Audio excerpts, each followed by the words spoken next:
Bonjour et bienvenue dans Ça Papillonne, le podcast qui t'aide à faire évoluer tes habitudes au travail de manière efficace et engageante. Je suis Rosanne Lemarchand, formatrice en efficacité professionnelle et chaque semaine, j'explore des thématiques variées autour de la gestion du temps et de la formation. Je te partagerai des conseils pratiques pour une meilleure organisation au travail et des histoires inspirantes pour t'accompagner sur ton chemin de formation. Ce qui m'importe, c'est de t'aider à faire un pas de côté, d'observer tes comportements au travail, de prendre du recul et j'espère te faire avancer. Chaque épisode est une opportunité d'explorer de nouvelles idées et d'acquérir des compétences. Installe-toi confortablement et laisse-toi guider. C'est parti! Tu l'as sans doute déjà remarqué, on parle souvent de gérer son temps. Mais le temps, lui, ne se gère pas vraiment. Ce qu'on peut apprendre à gérer, c'est soi-même, son énergie, ses choix, ses priorités. Bref, tout ce qui fait qu'on se sent aligné entre ce qu'on veut faire et ce qu'on fait vraiment. Bienvenue dans ce nouvel épisode de Ça Papillonne. Je suis ravie de te retrouver cette semaine. Dans cet épisode, je te propose de poser les fondations d'une gestion du temps plus sereine et durable à travers 6 piliers essentiels. 6 leviers concrets que tu peux activer un à un pour retrouver du souffle, du sens et de l'efficacité dans ton quotidien. Alors on parlera de choix parce qu'apprendre à dire non, c'est souvent dire oui à ce qui compte vraiment. De priorité, bien sûr, parce que savoir ce qui est important, c'est déjà avancer avec plus de clarté. De focalisation, ce pilier malmené à l'ère des notifications. Des relations, parce qu'on oublie souvent que bien communiquer, c'est aussi gagner du temps. D'énergie, ce carburant qu'on néglige trop souvent et de plus en plus. Et enfin, de planification pour remettre un peu d'intention dans ta façon d'agir. Et puis en bonus, je te partagerai la locomotive, un petit plus qui te fait avancer jour après jour. Alors respire un grand coup et partons ensemble à la découverte de ces 6 piliers qui peuvent transformer ta relation au temps. Tout d'abord, je vais commencer par le pilier du choix. C'est à mon sens peut-être le plus important. Qu'est-ce que ça veut dire le choix ? Ça veut dire que je renonce à certaines tâches qui sont à faible valeur ajoutée. Donc déjà, il faut être conscient qu'il y a des tâches à haute valeur ajoutée, qui est ton cœur de métier, et les tâches à faible valeur ajoutée, celles qui ne t'apportent pas grand-chose, mais qui en général te prend beaucoup de temps. Alors petit tips 1, je te propose de relativiser les enjeux à ne pas faire une tâche. Quel serait l'impact dans un an si cette petite tâche à faible valeur ajoutée n'était pas faite? Petit tips 2, je te propose de réviser régulièrement tes priorités dans tes missions, quitte à renoncer à des activités. Faire ce choix-là, c'est prendre en main ta relation au temps. Gérer son temps, c'est une question de priorité, mais pas que en fait. On a toujours le choix. Alors après, ça peut être plus ou moins compliqué. Être indépendant ou en étant salarié, déjà, ce n'est pas la même situation. Mais tu vas vite comprendre avec les autres piliers que le choix, finalement, quand on active les autres, c'est la clé dans notre gestion au quotidien. Donc c'est vraiment pour moi le plus important presque, au-delà des priorités. Nous avons toujours le choix derrière de faire une chose ou de ne pas la faire. Le deuxième pilier, c'est la priorité, le plus connu, le plus utile et le plus utilisé. Alors qu'est-ce que ça veut dire ? Ça veut dire je clarifie les priorités de ma mission et je tiens compte de mes priorités de vie aussi. Parce qu'il n'y a pas que la vie pro dans la vie, il y a aussi la vie perso. Alors, petit tips 1, tu peux réaliser au moins une tâche importante par jour. Ça, je t'invite à réécouter un des épisodes précédents où je parlais des 3 tâches, la règle de 3, qui peut vraiment t'aider à réaliser ce tips-là. Le tips 2, je privilégie ma mission aux urgences des autres. Alors ça, c'est quelque chose que je revois toujours, enfin très, très souvent dans les groupes ou dans les ateliers que je peux animer. Quand on se fait happer par l'urgence des autres, ça veut dire que ce n'est pas important pour nous. Donc c'est peut-être important pour l'autre personne, elle a peut-être en effet une urgence, mais chez nous, notre impact à nous ne sera pas forcément très fort. Donc c'est vrai qu'on peut se dire oui, mais du coup je vais être sympa, je vais l'aider, etc. Mais aider quelqu'un en priorité par rapport à ses propres priorités, c'est une erreur. On va d'abord privilégier ses propres missions, ses propres objectifs, ses propres priorités, plutôt que les urgences des autres, qui faut peut-être aussi relativiser cette urgence, et en discutant peut-être avec la personne, finalement, on peut peut-être se rendre compte que l'urgence n'est pas si urgente. Troisième pilier, la focalisation. Pour moi, aujourd'hui, le pilier le plus malmené à cause de toutes les notifications qu'on peut recevoir. Et puis, on a été biberonné là depuis plusieurs années avec l'arrivée d'Internet, les mails et compagnie, à répondre tout de suite, maintenant, à tout. On a énormément d'informations, on est submergé d'informations. On a des demandes par mail, et puis derrière, 5 minutes après, est-ce que tu as bien reçu mon mail ? On appelle la personne t'est appelée. À aucun moment, sauf vraiment urgence de délai, à aucun moment, on ne devrait répondre directement à un mail qu'on reçoit dans la seconde. D'une part, parce qu'on devrait plutôt être focalisé sur le dossier important sur lequel on travaille. Mais en plus, en fait, c'est donner une très mauvaise habitude aux autres qu'on est hyper réactif. Alors, on peut être réactif sous quelques heures, mais pas dans les minutes. Alors, qu'est-ce que ça veut dire, la focalisation ? Ce que ça veut dire, c'est que je vais repérer mes périodes de concentration maximale dans la journée. En général, on en a 2. La moyenne des personnes sont plutôt ours, j'en ai déjà parlé dans la chronobiologie. Ça veut dire qu'on a une période de concentration maximale le matin. On va dire la majorité des personnes ont cette concentration maximale le matin entre 9h et 11h, et d'autres personnes, l'autre pic de concentration est en fin de journée, 17-18h. Mais tout le monde n'est pas comme ça. Donc déjà, il faut apprendre à se connaître et comprendre ces périodes de concentration maximale. Si on est plutôt fin de matinée, qu'on est un diesel et qu'on a besoin de temps pour se mettre dedans, etc., et qu'on est à fond à partir de 11h, soit. Mais dans ce cas-là, il faut juste adapter son emploi du temps, les tâches que l'on a à faire avec ces périodes de concentration maximale. Pour autant, pendant qu'on est dans cette période de concentration maximale, il y a un truc qu'il faut absolument faire, qu'il faut apprendre à faire, c'est couper sa messagerie et son téléphone.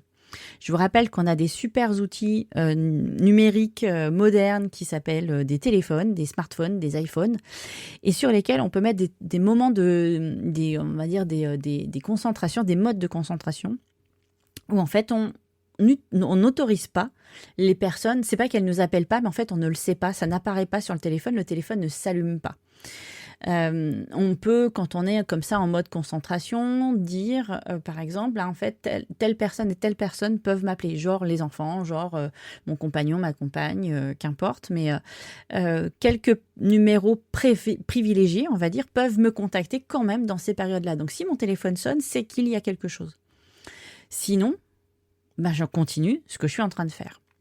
Donc couper sa messagerie et son téléphone, donc la messagerie c'est la boîte mail, c'est aussi enlever la notification de messagerie qu'il y a sur l'ordinateur et sur le téléphone, ne l'oublions pas. On a par défaut cette petite enveloppe qui apparaît quand on utilise Outlook, la petite enveloppe qui apparaît en bas de l'écran, en bas à droite, dès qu'il y a un mail qui arrive. Et on est happé par cette nouveauté, par cette enveloppe qui arrive, ça nous déconcentre hyper facilement. Donc couper tout ça, c'est dire oui à notre période de concentration maximale, et ça veut dire aussi être plus efficace sur ce dossier, sur le sujet sur lequel on est en train de travailler. Et ça veut dire aussi que derrière, je peux, une fois que j'ai fini, aller consulter mes mails, aller consulter ma messagerie, appeler les personnes qui m'ont rappelé, répondre aux mails, etc. C'est juste que c'est décalé de quelques temps et pas de 3 jours. Deuxième tips, je vais négocier un fonctionnement efficace, avec les personnes qui ont tendance à me déconcentrer régulièrement. Ça, évidemment, vous allez savoir qui c'est dans votre entourage, qui est la personne qui vous embête le plus. Et c'est avec cette personne-là, en fait, déjà, il faut prendre conscience qu'elle vous interrompt tout le temps. Donc, il faut le remarquer.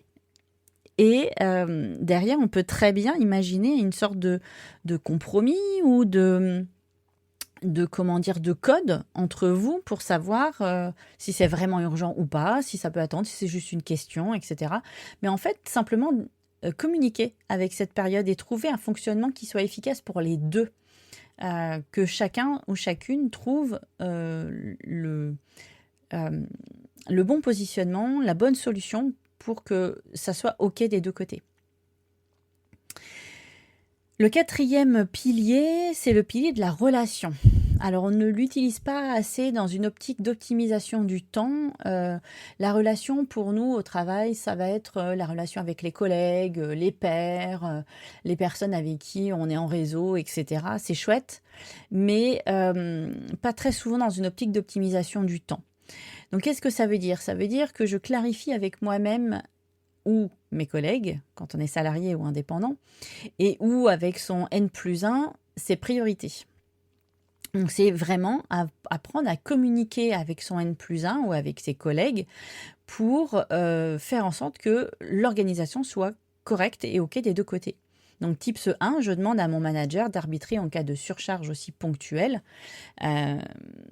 Parfois, quand on est salarié, alors très souvent, quand on est salarié, on a à peu près conscience de nos priorités, mais on pense qu'on est responsable de ce qu'on a à faire dans le sens où on laisse un peu de côté le manager. Alors qu'une bonne relation avec un manager qui prend ça en compte, en tout cas qui est conscient de cet enjeu-là, va pouvoir arbitrer pour qu'un dossier passe avant un autre. Et dans ce cas-là, on enlève en fait une pression des épaules de la personne qui n'a pas à arbitrer en fait de son côté. Quand on est indépendant, quand on travaille tout seul, bien sûr qu'on n'a personne à qui demander pour arbitrer en cas de surcharge. Mais dans ce cas-là, c'est plutôt une prise de recul, c'est souffler, c'est se poser pour revoir ses priorités dans le sens où quels sont mes objectifs de travail, vers où je veux m'orienter. Et regarder qu'est-ce qui a le plus d'impact, qu'est-ce qui a le plus d'enjeux, qu'est-ce qui est le plus urgent. Et c'est comme ça, en fait, qu'on va trouver ses priorités. Donc, une surcharge ponctuelle quand on est indépendant, bien sûr que ça existe et ça c'est perpétuel quasiment. Mais on peut vite, en fait, résoudre ce problème-là en prenant du recul sur ce qu'on a à faire et là où on veut aller. En fait, il faut arrêter de faire des trajets hyper complexes en fait d'un point A à un point B. On va pas faire des virages vers la droite, vers la gauche. Tiens, je vais faire ci, tiens, je vais faire ça. Il y a cette priorité, machin. Et puis il y a cette chose-là qui doit être parfaitement parfaite, etc. Donc tous ces petits détours, ces petits virages que l'on fait pour atteindre un point B, il faudrait essayer de les diminuer, voire de les supprimer. Et d'avoir uniquement cet objectif en vue et on y va. Deuxième tips, j'indique clairement lorsque j'ai besoin de me concentrer, et mes plages de disponibilité. Alors ça fonctionne. Et quand on est salarié et quand on est indépendant. Moi, je connais une personne qui déjà est OK avec elle-même de ne pas répondre à ses mails tout de suite. Ça, c'est une première chose. Donc, elle va répondre quand elle est disponible. Elle le met, elle l'indique. Et elle indique aussi qu'elle ne travaille pas, par exemple. Alors, je ne sais plus exactement les jours, mais je crois qu'elle ne travaille pas le vendredi. Et je me demande si le lundi matin ou le lundi... Enfin, voilà, il y a un petit... la chose est très claire. Elle a décidé que son travail n'était que, par exemple, du lundi au jeudi. Et le vendredi, elle ne travaille pas. Ou en tout cas, pas pour un truc très lambda, éventuellement urgence, mais pas être assis à son bureau, par exemple. Et elle ne va pas prendre non plus de rendez-vous ce jour-là. Donc, c'est clairement indiqué dans ses mails et elle n'a aucun scrupule à le faire. Moi, je t'invite à indiquer aux personnes, quand tu décides comme ça, de ne travailler que quelques jours dans la semaine ou d'avoir un rythme assez particulier où c'est pas que tu veux pas travailler, c'est que tu veux pas être dérangé, d'indiquer clairement dans tes mails comment tu fonctionnes. Bien sûr que quand on est salarié, ce genre de choses-là, ça ne fonctionne pas. Mais par contre, on peut peut-être privilégier des moments où on est plus facilement joignable. Dans les mails, on peut indiquer je suis plus facilement joignable, accessible de telle heure à telle heure, ou 2 fois dans la journée, 3 fois dans la journée. Essayer d'envoyer, de m'appeler à ces moments-là, etc. Qui a dit que c'était interdit? Alors bien sûr, ça peut ne pas plaire, mais à mon avis, pour un manager de définir en fait, ces périodes-là, c'est beaucoup plus efficace, ça va dans le bon sens. Ce n'est pas pour saboter l'entreprise, c'est pas, contre l'image de l'entreprise, c'est pour que justement l'entreprise soit plus productive et plus efficace.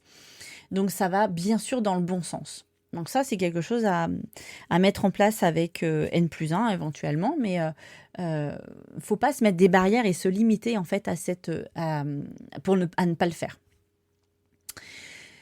5e pilier, l'énergie. Alors celui-ci, il est quand même beaucoup laissé pour compte et pourtant il est essentiel à notre vie et pourtant le moins écouté. Ça fait beaucoup de et pourtant, mais c'est vrai. Qu'est-ce que ça veut dire? Ça veut dire que j'organise mes journées selon mon rythme biologique. Et puis, ce que ça veut dire aussi, c'est que notre cerveau, il n'est pas capable d'être à 100% efficace toute la journée. Donc, si on ne respecte pas en fait les moments où il est complètement en train de descendre au niveau énergie, et notre corps aussi, continuer et rester obnubilé par le fait qu'il faut absolument avancer, ça ne fait que renforcer la fatigue et nous rendre moins efficaces, puisque un travail fait quand on est sous pression, sous stress, etc., sera beaucoup moins bien que quelque chose qui a été fait dans l'énergie, vraiment dans le positif. Ça va durer moins de temps, ce sera plus clair, ce sera plus efficace. Je ne comprends pas en fait qu'on puisse continuer à faire des journées sans pause. Des journées sans pause repas réel, sans vraiment discuter avec des gens, sans s'ouvrir. Que de temps en temps, ça soit une exception. On mange devant son ordinateur parce qu'on a un truc vraiment sur le feu qui doit être fini. J'accepte, je ne vais jamais jeter la pierre, ça m'est bien sûr arrivé. Cependant, faire une vraie pause et faire des pauses alternatives comme se dégourdir les jambes, aller chercher un café, prendre le temps de le boire avec peut-être une collègue ou un collègue, ça peut aussi être hyper important et très important pour notre bien-être, pour notre vie sociale. Et puis, n'oublions pas que à l'époque des vraies pauses café où les personnes se retrouvaient autour de la machine à café pour discuter, il y avait énormément de choses qui étaient échangées professionnellement parlant. Et que moins il y a ces temps de pause-là, moins il y a de communication entre les salariés et donc moins d'informations circulent. Donc je pense que c'est vraiment une nécessité biologique pour les personnes de faire des pauses, mais en plus on passe à côté en fait de pistes, de solutions, de conseils, d'informations quand on ne fait pas ces choses-là. Donc tips 1, je fais des pauses régulières, je m'aère le cerveau et j'irai beaucoup mieux après. Et aussi, tips 2, je mets une limite à l'amplitude de mes journées de travail. Ne pas avoir de limite, qu'on soit salarié ou indépendant, et c'est aussi le piège des indépendants, c'est-à-dire que quand on est indépendant, on se dit « Ah, ça y est, je suis libéré de mes horaires de bureau, etc. Je peux travailler quand je veux. » Alors oui, alors ça, c'est un grand, comment dire... c'est un grand mensonge, une grosse illusion et après désillusion. Parce qu'en fait, en effet, avoir un cadre horaire, ça, justement, ça donne un cadre, ça nous permet de nous dire « Ok, je suis au travail de telle heure à telle heure ». Et quand on est indépendant, on explose complètement ce cadre. Et ça veut dire qu'on va travailler à n'importe quel moment de la journée. On va choisir. Encore une fois, le choix revient encore au galop. Et d'un autre côté, ce cadre, si on est indépendant, encore une fois, si on s'impose un cadre, et je pense à une personne en particulier à qui j'ai échangé dernièrement, et en fait, elle se mettait un cadre d'horaire de travail, et si elle n'avait pas fait ses 7 heures de travail, ça n'allait pas, alors qu'elle est indépendante, elle fait ce qu'elle veut. Elle n'arrive pas à prendre du recul sur le fait que, finalement, elle a fait ce qui était prioritaire, donc elle peut s'arrêter de travailler, alors qu'elle a fait 6 heures peut-être, hein. Moi, aujourd'hui, j'ai pris beaucoup de recul par rapport à ça depuis quelques années. Une fois que j'ai fait ce que j'avais à faire, j'ai le droit de m'arrêter et d'aller faire autre chose, d'aller faire du sport, d'aller lire, d'aller faire de la cuisine, parce que j'adore faire des plats, etc. Mais Je peux aussi juste me poser et puis accepter que j'ai le droit aussi de me poser après ma journée de travail. C'est pas parce que on a toujours cru que pour réussir dans la vie, il fallait travailler dur, qu'on est obligé encore de s'infliger ce genre de truc. Donc bien sûr, d'avoir une amplitude horaire de travail, c'est bien, parce que ça nous permet de nous mettre dans notre rythme, etc., d'avoir un cadre au travail, qu'on soit salarié ou indépendant. Quand on a ce petit cadre, c'est rassurant et ça nous aide à nous mettre dedans. C'est un peu comme le costume un peu qu'on enfile. Mais on sait quand est-ce qu'on commence souvent, mais on ne sait pas quand est-ce qu'on termine. Et d'avoir cette limite de fin de journée, en fait, ça ouvre les portes à toutes les fenêtres, comme on dit. On va pas avoir de limite. Alors peut-être que ça nous arrange de pas rentrer tôt, ça nous arrange de rester tard parce que on a cette vision, ouais, je suis débordée, etc. Parfois, hein, ça peut être un facteur de réussite sociale de finir hyper tard, etc. Mais est-ce qu'on est vraiment heureux comme ça? Je ne sais pas. Et quand on est vraiment débordé, ou on a plein de choses à faire, d'avoir une limite de temps comme ça de travail, de se dire je m'arrête à telle heure, ça nous force en fait à faire les choses peut-être différemment dans sa journée. Le dernier pilier est le pilier de la planification. Alors celui-ci va parler à tout le monde bien sûr, mais tout le monde ne l'applique pas. On sait ce que ça veut dire de planifier, c'est-à-dire que je vais réfléchir à mon organisation avant d'agir, je vais planifier mes réunions, planifier des échéances à long terme, etc. dans mon planning, mais il n'y a pas beaucoup de monde qui le fait. Premier tips, je vais découper les gros dossiers en sous-objectifs atteignables d'1h30. Ça veut dire j'ai un gros dossier, je sais que je dois le faire, mais le travail en lui-même va prendre peut-être 7 heures. Votre cerveau, ton cerveau, ne va pas pouvoir se concentrer 7 heures à suivre sur ce même travail. Il a besoin de pause. Donc déjà, quand tu découpes en fait en sous-objectifs atteignables d'1h30, d'accord, ça va permettre au cerveau d'être satisfait, d'avoir de la satisfaction, d'avoir terminé un premier sous-objectif. Et en fait, c'est ça qui va alimenter ton cerveau en plaisir de travail, c'est qu'il a terminé quelque chose et ça, il est content. Donc, on a des petites hormones comme ça qui sont sécrétées, il est content. Donc, d'avoir plusieurs comme ça sous-objectifs atteignables d'1h30, ça va nous motiver pour continuer à faire ce gros objectif. Et enfin, deuxième tips, je prévois à l'avance mes rendez-vous avec moi-même aussi, avec moi-même, mes temps à moi, mes temps de réflexion pour mes dossiers, avant mes réunions, des choses comme ça, mes temps de repos et mes vacances. Mais 2026, ça y est, vos vacances sont-elles planifiées? Je ne suis pas sûre. Parce que c'est pas le genre de choses qu'on fait. On se dit au dernier moment, tiens, au mois de juin, tiens, à quel moment je pars en vacances déjà? Et cette perspective est hyper rassurante de poser ses vacances comme ça à l'avance. Et on sait, elles sont posées, on ne pourra pas grignoter dessus. Mais toutes ces 6 piliers ne marcheraient pas ensemble, n'avanceraient pas ensemble. Pour moi, c'est comme un petit train. Tout ça, ça ne marcherait pas si on n'avait pas la locomotive devant. Donc imaginez, chaque pilier est un wagon dans lequel on va mettre des outils, des astuces, des habitudes. Mais on n'a que des wagons. Mais devant ces wagons-là, finalement, on a besoin d'une locomotive. Et cette locomotive, de mon point de vue, c'est la motivation. Qu'est-ce qui fait avancer ce train? Vers quoi je veux aller? Moi, là, en ce moment, je veux vraiment aller vers un autre équilibre de ma vie professionnelle et je travaille dessus très, très fort pour que je puisse y arriver. Et je mets ce qu'il faut dans mes wagons pour avancer dans ce sens-là. Et ce train-là, il avance en ce moment dans ma tête parce que ma motivation, elle est là, parce que je sais que j'ai un objectif et que je ne veux pas lâcher. Mais si vous enlevez un des wagons aussi, bien sûr que la locomotive va avancer plus vite. Mais est-ce que ce sera de meilleure qualité? Je ne suis pas sûre. Imaginez, vous enlevez la planification. Imaginez, vous avez la planification, mais vous n'avez pas l'énergie. Vous avez l'énergie, mais vous n'avez pas les relations. Vous n'avez pas ce pilier-là de discussion, de communication avec les autres. Vous n'avez pas la focalisation, vous n'avez pas la priorité, vous n'avez pas le choix. L'un des 6 piliers, s'il en manque à l'intérieur de ce train, le train peut peut-être aller plus vite, mais peut-être trop vite et dérailler. Donc vraiment, pense à ça, à cette motivation. Qu'est-ce qui peut faire avancer le train? Et quand on est dans un moment de changement comme ça, au niveau de ses habitudes, on est en train de se dire, OK, moi j'ai un problème de priorité, j'ai un problème de gestion du temps aujourd'hui, ça ne va pas, j'ai une surcharge, tout ça. Eh bien, fais le point par pilier, voir qu'est-ce que tu fais pour chaque pilier, pour l'alimenter, et regarde quelle est ta motivation derrière. Enfin derrière, devant, pour le coup.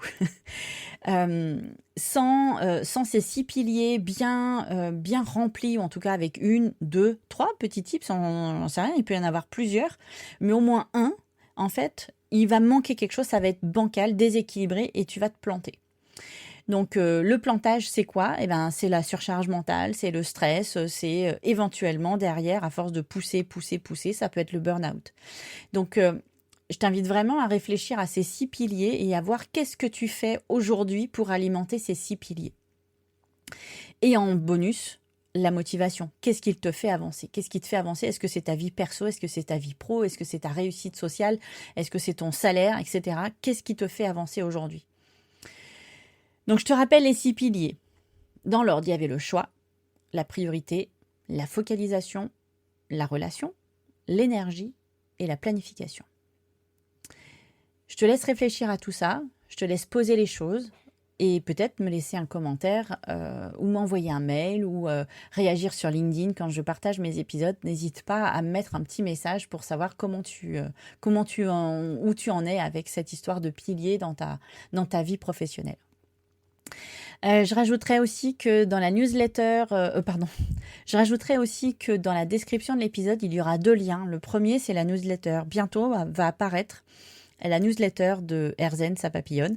Je fais les deux en même temps, c'est-à-dire que c'est super les épisodes de podcast parce qu'on peut m'écouter, on a une certaine relation, on m'écoute dans la voiture, on m'écoute en se baladant, etc. C'est sympa, mais parfois j'aimerais te partager en fait des outils, des images, des cartes, voilà, des dessins qui permettraient d'avancer un peu plus dans l'exercice.